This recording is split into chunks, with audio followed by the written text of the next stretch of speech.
সিরাজগঞ্জের বেলকুচিতে টিফিনের পাউরুটি খেয়ে একই স্কুলের ৮ শিক্ষার্থী অসুস্থ হয়ে উপজেলা স্বাস্থ্য কমপ্লেক্সে ভর্তি হয়েছে।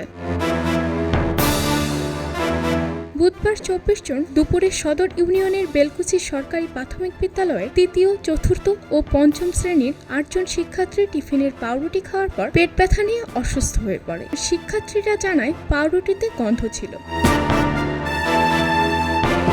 এ বিষয়ে বেলকুচি সরকারি প্রাথমিক বিদ্যালয়ের প্রধান শিক্ষক মোহাম্মদ মনিরুজ্জামান জানান, প্রতিদিনের মতো আজও পাউরুটি বিতরণ করা হয়। খাওয়ার ৩০ মিনিটের মধ্যে শিক্ষার্থীরা অসুস্থ হয়ে যায়। পরে দ্রুত তাদের হাসপাতালে ভর্তি করা হয়। খাবার বিতরণকারী এনজিও গ্রাম উন্নয়ন কর্ম এর ফিল্ড অফিসার আব্দুল ওয়াদুদ জানান, পাউরুটি উৎপাদনের তারিখ ছিল ২৩ জুন, মেয়াদ শেষ ২৮ জুন, মেয়াদ উত্তীর্ণ ছিল না। খাওয়ার জন্য পাউরুটি দিছে, সে খায় প্রতিদিনের মতোই খায়। আজকেও লাঞ্চে গেছে, যা খাওয়ার পরে বাচ্চা অসুস্থ হয়ে গেছে।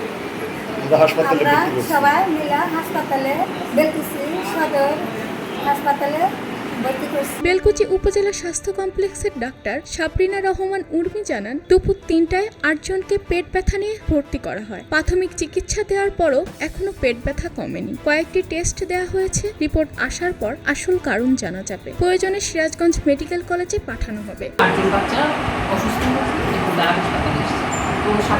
হাসপাতালে আসছি দেখার জন্য, এবং এখন দেখলাম যে মোটামুটি সুস্থ সবাই।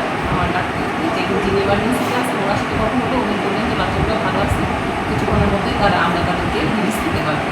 আর যে খাবারটা, যে অভিযোগটা আছে যে এই কর্নরুটি খেয়ে তারা অসুস্থ হয়েছে, এই কর্নরুটিটা আমরা স্যাম্পল হাসপাতালে দিয়েছি। ওনারা ব্যাপারে খাদ্যের ভিতর থেকে টেস্টের জন্য পাঠাবেন যে এখানে কোনো সমস্যা আছে কিনা, এমনভাবে বাচ্চাগুলো অসুস্থ হচ্ছে।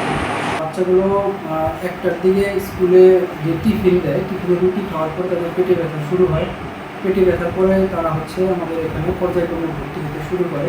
তো ৩টে থেকে এখন পর্যন্ত আমরা ৮টা বাচ্চাকে ভর্তি করেছি। সবারই সিমটমগুলো একই রকম। সিমটমগুলো দেখে মনে হচ্ছে, হিস্ট্রি শুনে মনে হচ্ছে এটা ফুড পয়জনিং হতে পারে। আমরা প্রাথমিক চিকিৎসা সেটা দিছি এবং বাচ্চাগুলো এখনও ভালো আছে।